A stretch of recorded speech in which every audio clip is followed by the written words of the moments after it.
tala ndenge na komi na suka journal télévisé ya mokolo lelo boye tokopesa mbote na bana nyonso surtout ya matete na bana kiseso bo tala biso Joseph Kabila lekaki pa na bino boyambaki avec impact na idéologie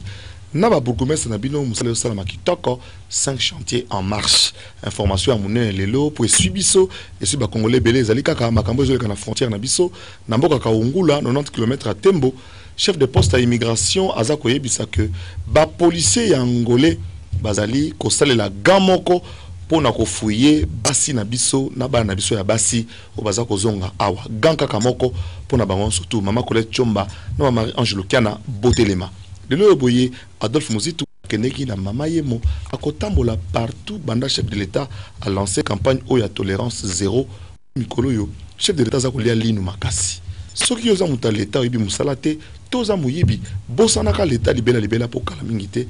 okobanda musala mususu yekola ta koteka makala jalero yo toko succès na biso pona ko sepesa bana ba soda o ba kotala biso soki olandi pongi okolala nzala